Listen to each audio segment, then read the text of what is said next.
Programme آواز جرس کے سامعین کی خدمت میں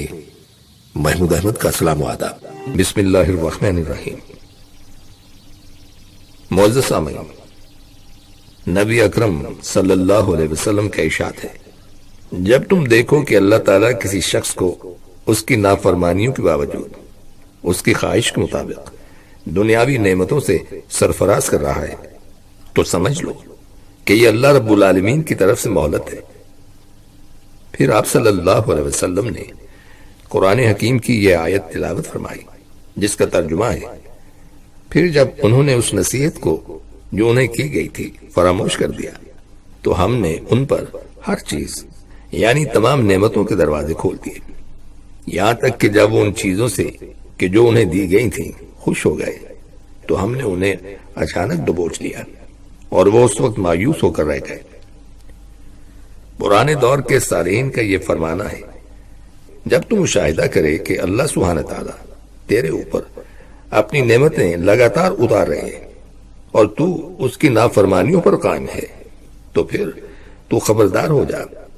یہی اس کی طرف سے مہلت دینا ہے کہ جس کے ساتھ وہ تجھے ڈھیل دے رہا ہے۔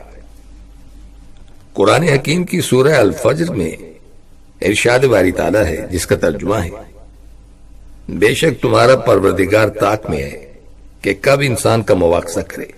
مگر انسان عجیب مخلوق ہے کہ جب اس کا پروردگار اسے آزماتا ہے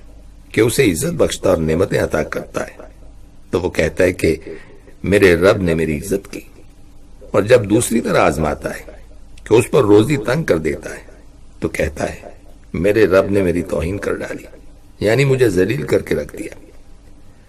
آزمائش دونوں طرح سے ہو سکتی، نعمتوں کی کثرت کے ساتھ بھی اور رزق کی تنگی کے ساتھ بھی۔ یہ ضروری نہیں کہ جس کے رزق میں فراخی کر دی گئی ہو وہ کوئی محترم ہستی تھی، اس کا محاسبہ اور مواخذہ نہیں ہوگا، اور جس پر رزق تنگ کر دیا گیا ہے اس کی توہین ہو گئی، بلکہ جسے بہت سی نعمتیں دی گئی تھی وہ رزق کی فراخی کے ساتھ آزمائش میں مبتلا کر دیا گیا، اور تنگ دست رزق کی کمی کے ساتھ کہ اس سے حساب کم یا بالکل نہیں ہوگا عزت بخشا گیا۔ جامع ترمذی میں روایت ہے کہ نبی اکرم صلی اللہ علیہ وسلم نے ارشاد فرمایا، بے شک اللہ سبحانہ تعالیٰ دنیا عطا کرتے ہیں اسے بھی جس سے محبت کرتے ہیں اور اسے بھی جسے نہ چاہتے ہوں، مگر ایمان صرف اس کے نصیب میں کرتے ہیں جس سے محبت کرتے ہو۔ بزرگوں کا کہنا ہے کہ بعض اوقات اللہ سبحانہ تعالیٰ کی نعمتوں سے کسی شخص کو ڈھیل یعنی مہلت دی جا رہی ہوتی ہے مگر اسے اس بات کی خبر نہیں ہوتی۔ اسی طرح بعض دفعہ آدمی کو لوگوں کی طرف سے تعریفوں کے ساتھ فتنے میں مبتلا کیا جا رہا ہوتا ہے مگر وہ ادراک نہیں کر رہا ہوتا، اور کبھی کبھی اللہ سبحانہ تعالیٰ کی طرف سے اس پر پردہ پوشی کے ساتھ اسے دھوکے میں رکھا جا رہا ہوتا ہے مگر وہ جانتا ہی نہیں۔ ایسے مواقع پر آدمی کو استغفار، اللہ کی طرف رجوع اور دل کھول کر نیکی کے کاموں میں وقت صرف کرنا چاہیے۔ یہ بات ضرور جاننی چاہیے کہ گناہ اور خطائیں بہر صورت نقصان دہ ہوتی ہیں، اس میں بھی کوئی شک نہیں کہ دلوں میں ان کے اضرار جسموں میں زہر کے نقصان کی طرح ہوتے ہیں، اور یہ اپنے اپنے درجات کی مناسبت سے اثر کرتے ہیں۔ دنیا اور آخرت میں ہر برائی اور بیماری غلطی اور گناہوں کے سبب پیدا ہوتی ہے۔ حضرت ابو ہریرہ رضی اللہ تعالیٰ عنہ بیان کرتے ہیں کہ نبی اکرم صلی اللہ علیہ وسلم نے ارشاد فرمایا، آخر زمانے میں ایسے لوگ نکلیں گے جو دنیا کو دین کے ساتھ دھوکہ دیں گے، لوگوں کو دکھانے کی خاطر وہ بظاہر بھیڑ کا نرم لباس پہنیں گے مگر اندر سے وہ بھیڑیے ہوں گے، ان کی زبانیں شکر سے بھی زیادہ میٹھی ہوں گی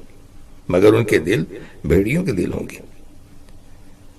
اللہ تعالیٰ کا ارشاد ہے، کیا میرے ساتھ دھوکہ کرتے ہو، میرے ساتھ اتنی جرت کرتے ہو؟ میں نے اپنی ذات کی قسم اٹھا لی ہے کہ میں ان پر انہی میں سے آزمائش کے لیے کچھ لوگوں کو مسلط کر دوں گا کہ یہ آزمائش یعنی فتنہ و فساد ان میں سے بڑے بردبار شخص کو بھی پریشان کر کے رکھ دے گی۔ حضرت علی رضی اللہ تعالیٰ عنہ کا ارشاد ہے، لوگوں پر ایک دور آئے گا جب اسلام صرف رسمی طور پر اور قرآن حکیم صرف نام کا ہی باقی رہ جائے گا۔ اس دور کے مسلمانوں کی مسجدیں ہدایت نہ ہونے کی وجہ سے خراب ہوں گی، اور آسمان کی چھت کے نیچے تمام مخلوقات میں سے سب سے زیادہ شر والے ان کے علماء ہوں گے۔ فتنے انہی میں سے نکلیں گے اور انہی میں پلٹ آئیں گے۔ سامعین، خطا کار آدمی اپنے اور لوگوں کے درمیان ہمیشہ بے تعلقی محسوس کرتا ہے، خاص کر ان میں سے خیر و برکت والے لوگ۔ جیسے جیسے یہ بے تعلقی بڑھتی جاتی، اسی قدر وہ ان کی مجالس سے دور اور ان سے دور ہوتا چلا جاتا ہے، ان سے برکت کا فائدہ اٹھانے سے محروم ہو جاتا ہے، شیطان کی جماعت کے قریب ہو جاتا ہے، اور اسی قدر وہ اللہ سبحانہ تعالیٰ کے نیک بندوں سے دور ہو جاتا ہے۔ یہ بے تعلقی اور تنہائی یہاں تک بڑھ جاتی کہ مستحکم ہو کر اس کے اور اس کے بیوی بچوں اور عزیز و اقارب کے درمیان حائل ہو جاتی، حتیٰ کہ اس کے اپنے اور اپنے نفس کے درمیان واقع ہو جاتی۔ وہ اپنے آپ میں وحشت محسوس کرنے لگتا ہے۔ ایک بزرگ کا کہنا ہے کہ میں جب اللہ کی نافرمانی کرتا ہوں تو اس کا اثر اپنی بیوی اور اپنے چوپائے کے اخلاق میں دیکھتا ہوں کہ ان کا سلوک میرے ساتھ بدل جاتا ہے۔ خطا کار آدمی دنیا کے معاملات میں جدھر بھی متوجہ ہو اپنے آگے دروازے بند پاتا ہے، یا کم از کم یہ ہوتا ہے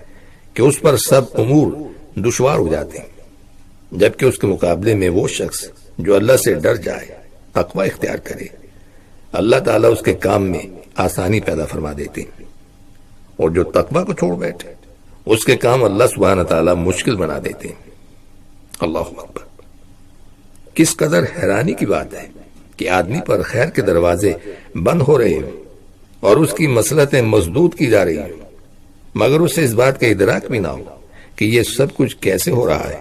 اور کہاں سے کیا جا رہا ہے۔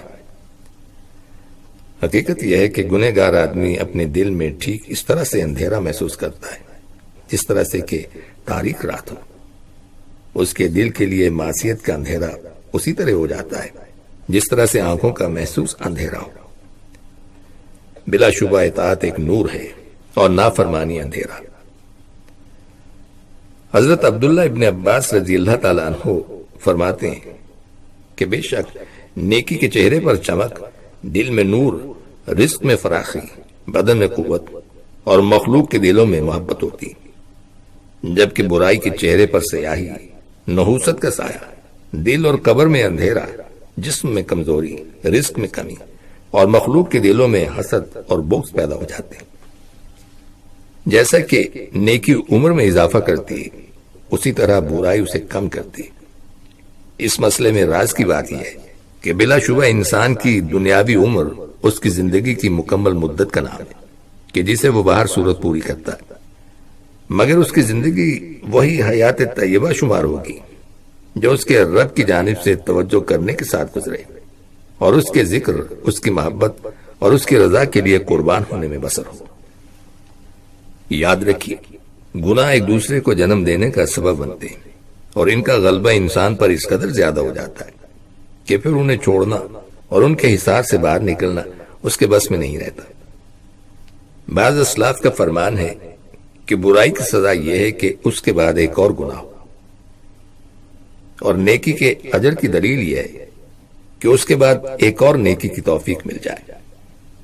چنانچہ بندہ جب کوئی نیکی کا کام کرتا ہے تو اس کے پہلو میں کھڑی ایک اور نیکی کہتی ہے